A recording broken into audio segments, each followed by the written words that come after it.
finally a break from work. But most of all, finally a break from Jessica. She's just always on me about those shows. Oh, good, you're here. Jessica? Yeah, here's your script.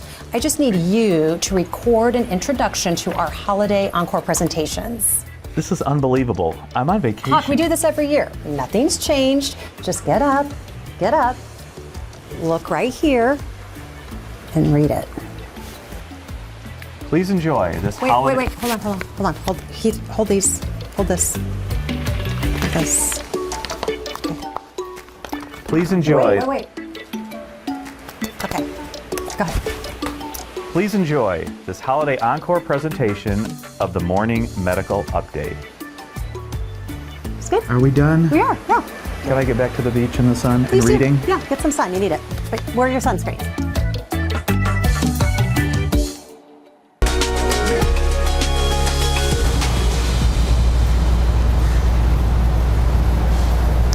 Good morning, I'm Jessica Lovell, and welcome to a very special edition of the Morning Medical Update, because we are live here in Overland Park at the Sports Medicine and Performance Center. And we've talked many times on this program about using movement as medicine.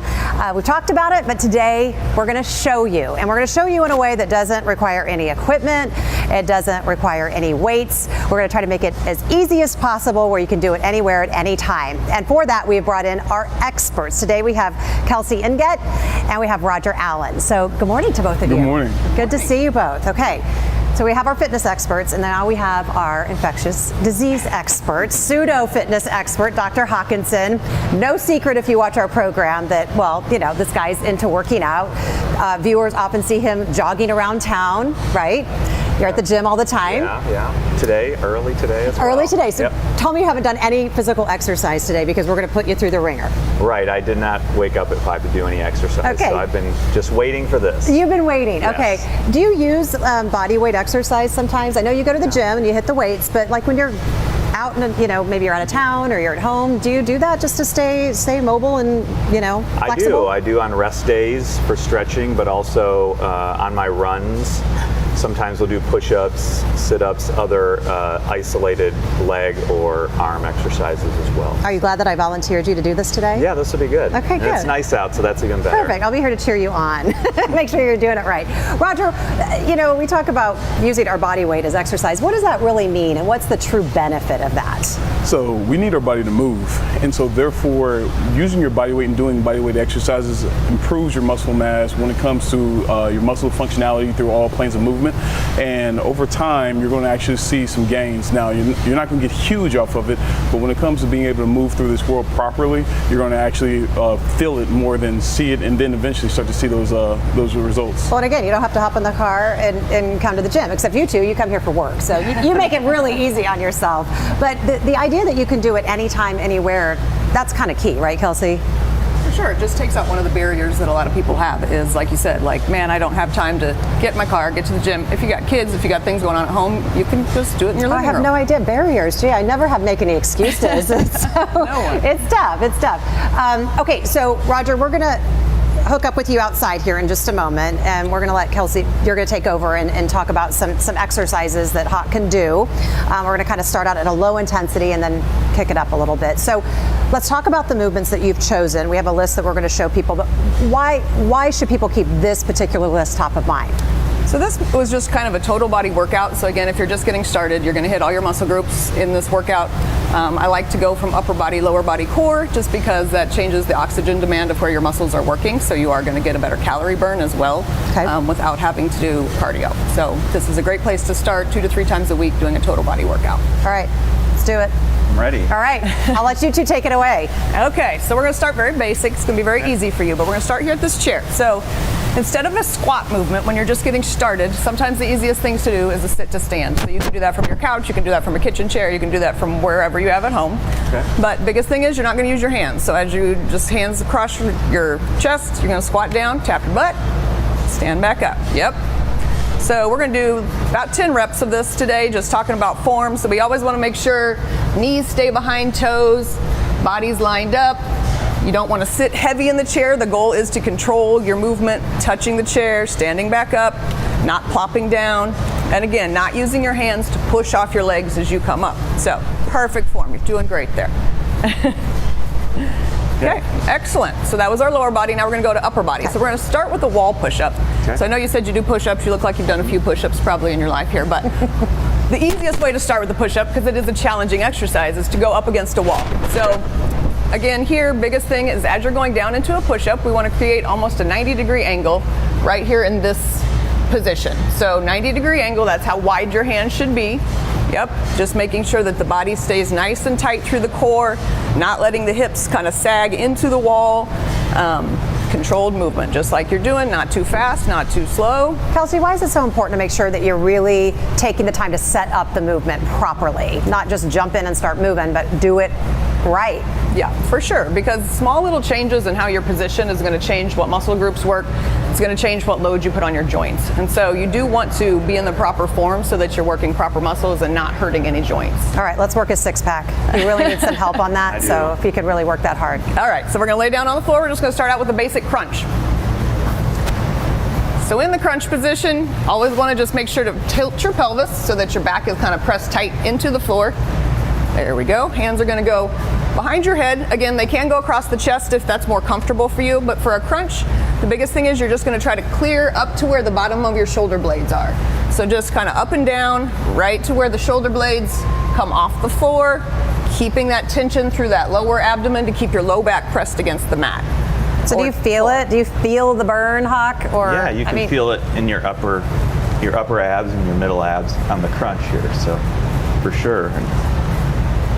Perfect. Nobody You get likes some doing strain, abs. Nobody right? likes abs. Why do Nobody people likes hate the abs? But the biggest thing is if you slow them down and you do them right, you don't need to do as many. I have people like, oh, I do 100 crunches a night and I'm not getting a six-pack. Well, usually our abs are a quick burn muscle group, and so if you're doing 100 abs, at some point you're probably just wasting your time. Okay, so, that is my biggest takeaway right now. I can just cut them in half and just do them right. right? Okay. Slow them down, focus on the form. Okay.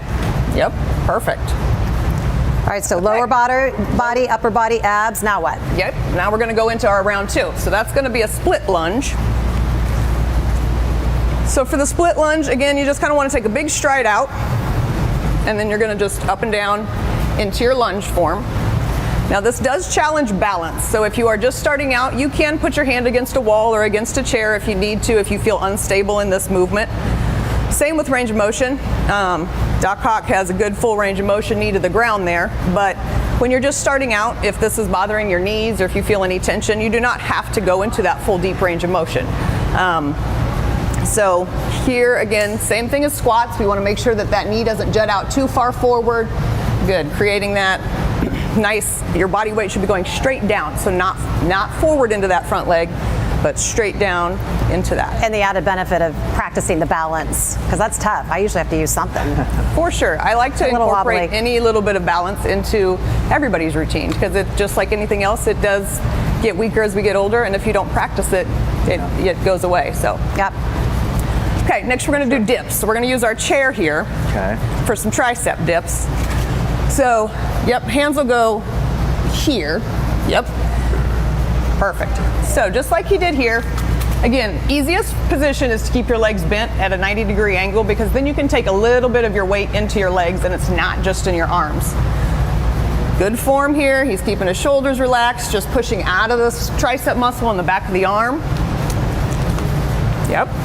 I do this on the side of my bathtub sometimes. That's perfect. Again, any surface, you just have to make sure that it's not going to like tip over or fall off. But absolutely, I use my coffee table at home to do dips. So, and everybody always wants to ask, how do they get rid of that on the back of the arm? So this is it right here.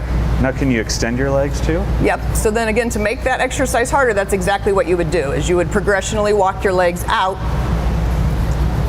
And then if you're at Doc Hawk level, you could even put your feet up. So we could put his feet up onto another chair or a surface or a ball. That would make it really challenging for him. But, yep. Perfect. You feel it? Yeah. Burns. Burns. Feel the burn. Do the burn. Excellent. Good. Okay, so now we're going to go down to planks. So again, planks are a very difficult exercise. So what I'm going to have you do is actually a knee plank first, since we're doing kind of base level. So for a knee plank, you're gonna drop to your knees, walk yourself out, down into that forearm position. There we go.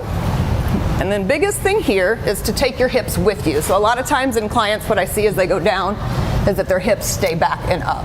So we want to drop the body forward into that nice straight position. And then what I like to tell people is pretend like there's a candle right underneath your stomach and you're sucking in so that your stomach doesn't get burned from that candle. Now, again, because planks are a hard exercise, if you get into this position, you're feeling any tension in your back or anything, you just don't want to hold it as long. So again, some people are like, oh, I do 5-minute planks. Should I do a 1-minute plank? You should do what you can control. And initially that might be a 10-second plank. And that's okay, because again, in the plank, we are not just working the abs, we're working the arms, we're working the legs, we're working a lot of muscle groups. So it is an intense exercise. How long can you hold? What's your longest plank hold? You know, I'm not very good at planks just because of my shoulders. There is, increased pressure on the shoulders. For sure. Yeah, okay, so With yeah. him saying that, you can rest for a second so you're not just holding that. But you can also do a straight arm position plank. So with clients that do have shoulder issues, you can hold that into a straight arm position. And that does take some of the tension out of the shoulders to hold like that. And again, you can go down to your knees. He's in a full plank position here. But that is a variation that if getting all the way down onto those forearms is uncomfortable in the shoulders, you can hold just like this. Yeah, planks aren't easy and you have to work up to them, but there's a lot of variations to them. Yes, for sure. That's good. Excellent. Doing good, Hawk. All right. Okay, we got one more round here. Okay. Okay, so you're gonna pop it up. So this last one we're gonna do is gonna just be a side leg raise. So again, sometimes we forget to move in our lateral plane. Most everything that we do in our daily life is front and back. So it is important to work like the side stabilizer muscles, especially as a runner. I'm sure that you're aware of that. So again, that's just straight out. Yep, under control. So biggest thing here is to try to not counterbalance, try not to lean as you lift that leg out, and then be under control just like you're doing right there. Bring it out, bring it in, set it down, not just wing it out, fall down. It's definitely a balance exercise. Yep, so this is another one where we're challenging several different things at one time. Now again, if you needed to, if this is super unstable for you, you can put your hand against a wall or against something to start that progression of being able to stand and balance. If you can't if you can't control that movement, Because then you're not doing it right, and you're not getting the most out of the movement. Go ahead and As he's doing some of these exercises, we've got to put him through the test. Is there a way to intensify some of these? Show us maybe some modifications so that we can make them a little bit tougher as people start to get stronger. Yeah, for sure. Okay, so the squat is going to be one of our easiest ones that we can modify. So coming from the sit to stand, the next progression would be just to get more range of motion. So having you do a squat body weight without the chair there, and then getting down into a little deeper range of motion. Perfect, that's a good deep squat. Yep, so just progressionally getting away from that chair. Okay. Again, functionally working on getting that fuller, deeper range of motion. And then like somebody like Doc Hawk, who's in good shape, we could have him do something like a jump squat. Is going to be a very intense Let's have him do version. maybe like 50 of them. Let's just do 50 jump squats and then you'll be We'll just done. finish out the program right here. So jump squat, you're just gonna Okay.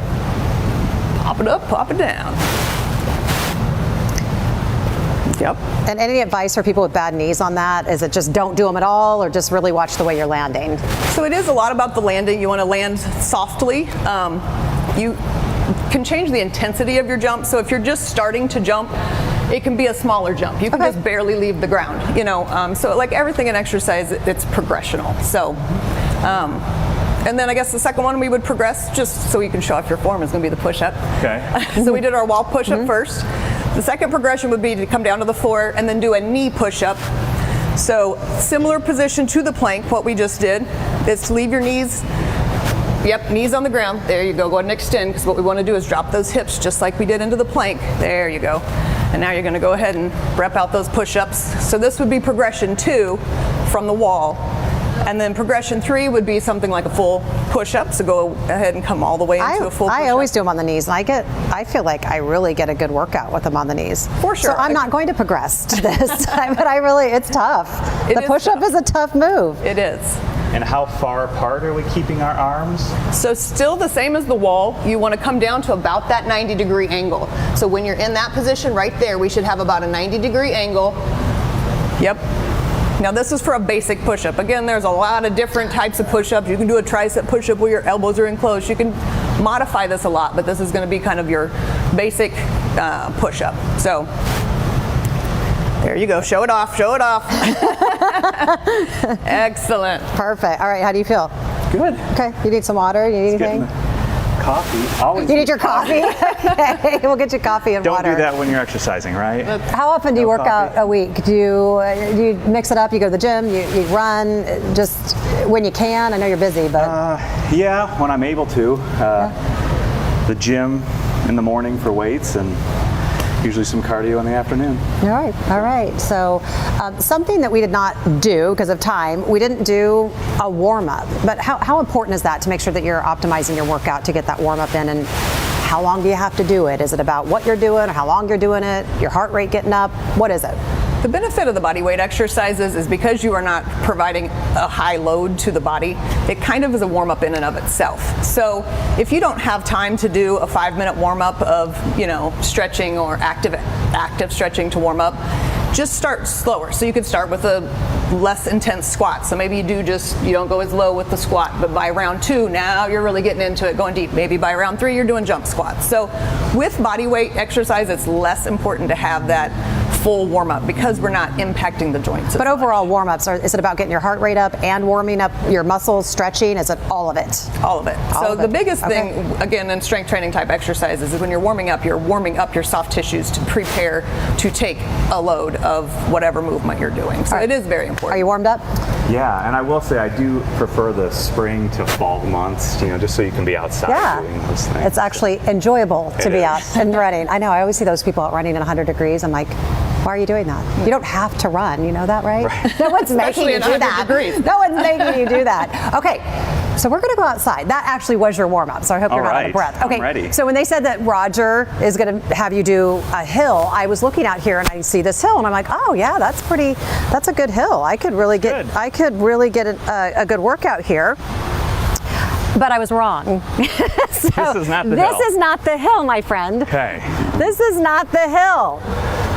This is the hill. That's a little bit more. Are you sure you don't want to do it? No, I'm good. Like I said, I volunteered you, and I'm here for moral support. Okay. Roger, how are you? I'm great. How are you? Okay, so we're going to send Hawk down, but we're talking about incline. It makes sense. I mean, I get winded when I walk upstairs. I get it. It gets your heart rate up. But what's the whole body workout feel when you talk about putting even just a slight incline into your workout? So, like you mentioned, when you're walking in flat ground, you're usually going to be using your quads primarily, and not as many muscles need to be active whenever you're walking in flat ground. As soon as you start to go up an incline or stairs, now your posterior chain needs to be more involved. Your hamstrings, your glutes, your calves, and your hip flexors are all going to start to work. With that said, the more muscles working, the harder and faster your heart has to beat. The faster your heart beats, the more calories you burn. Yeah, it's huge on the cardio, great on the muscle building. I think we should just stand here peacefully and let's get Hawk. I love my job. All right, it's so nice up here. Why don't you come join us? So he's gonna walk first. Yeah, so first level will be walking uphill. So if you're just starting to introduce hills, I would just go with hill walks. Now, I would find a great hill in your neighborhood. You can find a great hill at a park and just start walking up all the way up to the very top of that hill. Hawk, we're gonna make sure we get to the peak of that hill, okay? All right, with that, you see how Hawk picks his knees up nice and high.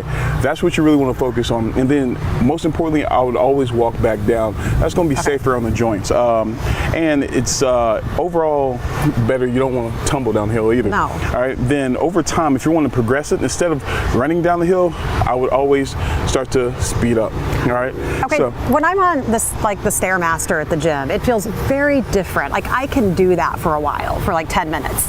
I walk 3 or 4 flights of stairs at the hospital and I'm so winded I can barely catch my breath. Why does it feel different? It just feels like being outside, using the environment around you for some reason just feels a lot harder. Why is that? Well, a lot of times it's because when you're walking upstairs, you're trying to get from point A to point B. Whereas when you're on that Stairmaster, you're like, you know what, I'm going to be here for a certain amount of time. So it's more just mindset. And your mindset. Exactly. Okay. You're just trying to traverse to get to the other point. And you're like, why is this taking so long? Why is this hard? Why am I breathing heavy? The other time, you actually came with the mindset of actually working out. So that's really going to be the difference. But when it comes to Stairmaster versus stairs, they're pretty much the same. You got the music going. Exactly. You're ready to go. Okay, so he's going to jog. This is the third. This is the intensity. Exactly. Now he's going to jog. He's going to continue to pick up his knees up high. He's going to have a slight lean forward. Core is tight, swinging his arms. And as he swings those arms, once again, it's going to get more muscles involved, raise his heart rate. He's not winded at all. He's not breathing heavy at all. Just because he's in such great shape. All right, give me 10 of these with him. All right, I guarantee I can get his heart rate up.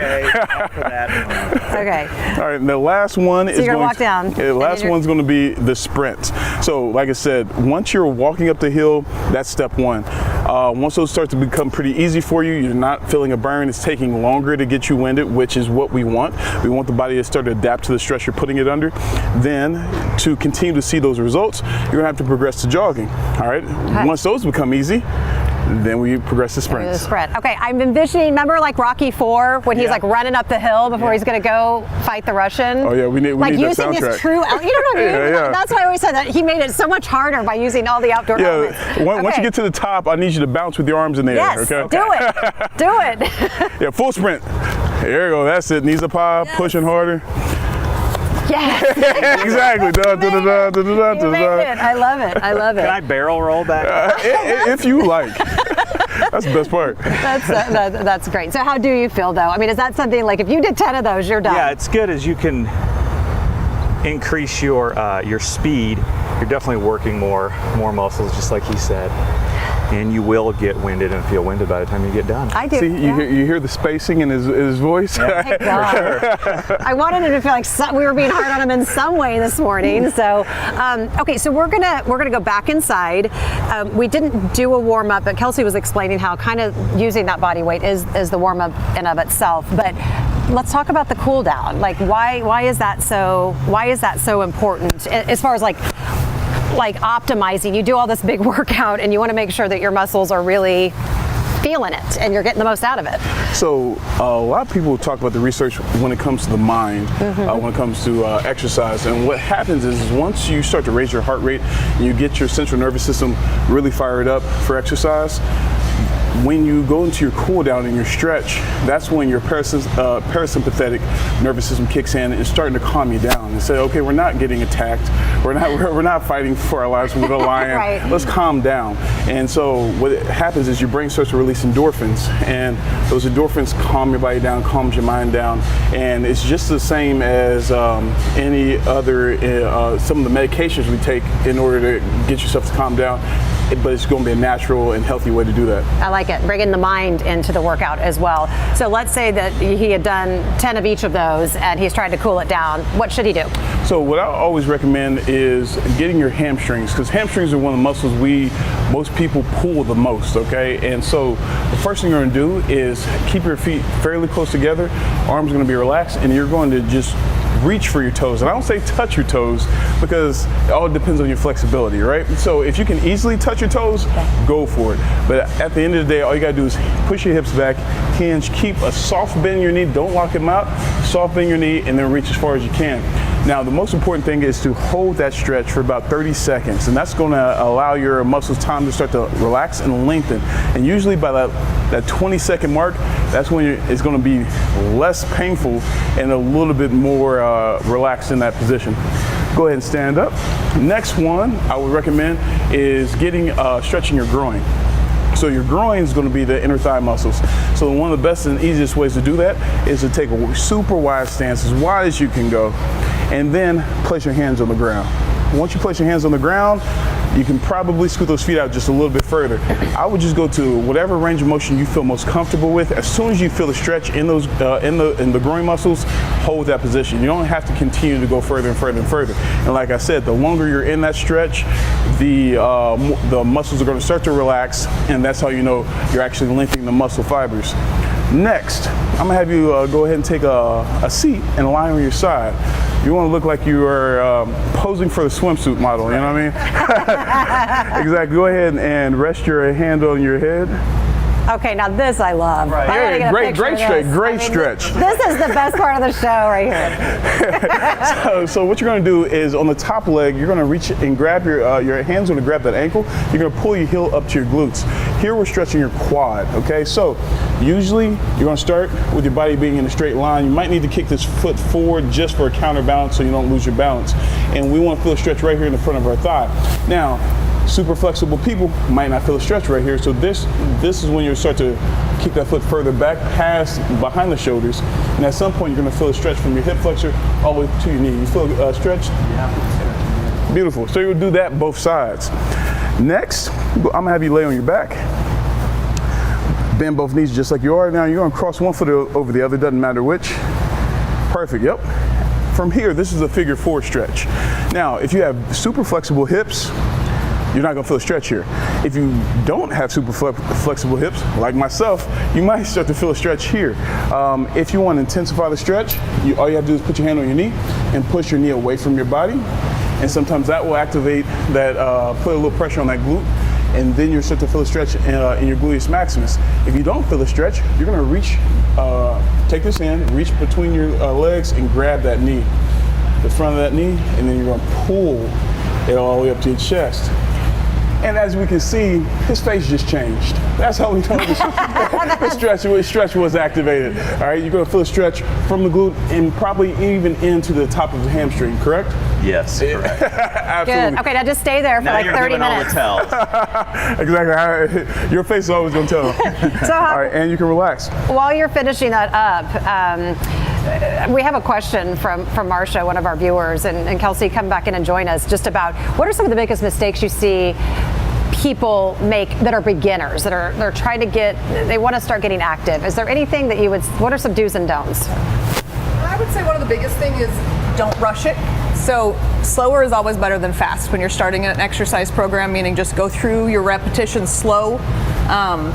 Again, seeking some help, watching some videos, making sure that you are aware of some of the big cues of some of the movements, like when we were talking about knees and toes and the angles of the arms. Those things are important. And then the third one would be just to not be scared to do it. You know, with body weight exercise, if you're starting slow and you're progressing, it's a very safe way to start. Yeah, figure out what works. Yeah. Jeremy has a question, and I do like this, with push-ups. It hurts your wrists a lot, right? So should you do them on your fists? What are some alternatives there? Because I do find that's really painful. So that is where something like a wall would come in handy. It does not put as much pressure on your wrist. When you go down, you do often see somebody do like a fist, or they could even put their hands on dumbbells sometimes, what I see, because what that does is that keeps your wrist at a straighter position in the push-up as opposed to a hard flex in the wrist. So that is okay as long as, you know, you got brass knuckles that you can, yeah, you can do that with. So. Perfect. Joellen, one of our faithful viewers, good morning to you. She was like, how about we do this once a month? Hawk, you good with this? So we can start teaching people how to kind of incrementally get to, you know, this level. So right. So we appreciate that. If you actually just came in on the show and you missed the workouts that Kelsey was demonstrating, you can go find these online, go back and watch them, and try it for yourself. So another question from Angela. She says she's driven by here before, and she sees the health system, and then she sees the Sports Performance Center. Who comes here? Who are your clients? So people know, who's the store open to? I like to say anybody who's breathing is a client here. Our age ranges from 8 all the way up until 92. 92. All right, so my side, people I train are going to be athletes usually, so I'm in charge of the sports performance program. So if you're training for anything, whether it be any sport or you're just a fitness or lifetime athlete, you would want to train with my staff if you're trying to increase your performance. And then from that point, corrective exercise, I'll let Kelsey talk about the corrective exercise and fitness portion. Corrective exercise is kind of everybody that's not in his category. So it can be anybody from general population. You don't have anything wrong, you just want to get started. It's a really safe way, a scientific way of getting started. But it can also, every chronic pain, illness, you know, corrective exercise really can be for anybody.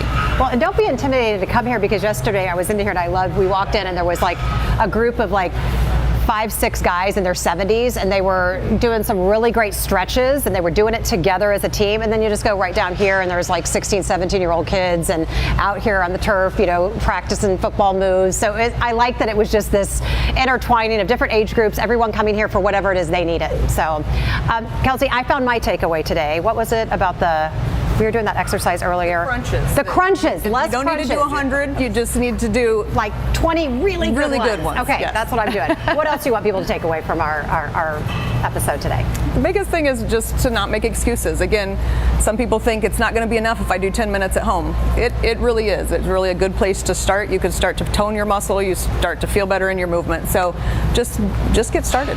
Roger, what do you want people to walk away with? Consistency is key. As Kelsey said, no excuses. Every day we should be using our body, and your body is going to adapt to whatever we put it under. So if you put your body under exercise every single day, your body is going to start to become more efficient at that exercise. That's what it's made to do. So if you want it to be really efficient at sitting around and doing nothing, that's what it's going to do. Right. But if you want it to be able to move well and effectively, you're going to have to move often. All right, let's bring in our doctor's advice. Doctor's orders. What would you say? I know you already do this, but what would you say to people who, don't want to end up being a patient? How can this really be worked to kind of be preventative? I think we used to talk about work-life balance. I think that has gone out the window, and I think with most everybody's lives, we just have to talk about balance, just in general life balance. And I think exercise is one way to do that. You have to look for balance in your mental health, your physical health, your emotional health, and for a lot of people it can start with physical exercise.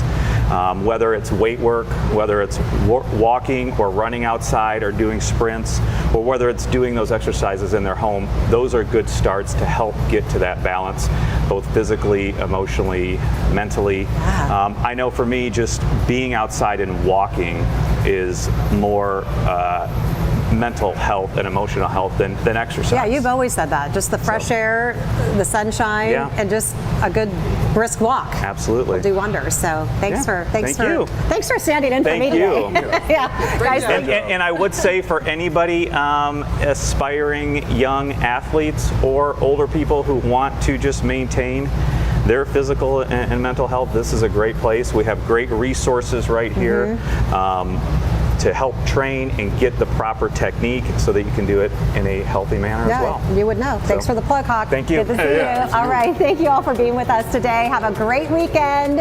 Get out there. Use movement as medicine. Subscribe to our morning medical update and open mics with Dr. Stites podcast. Now everywhere podcasts are available.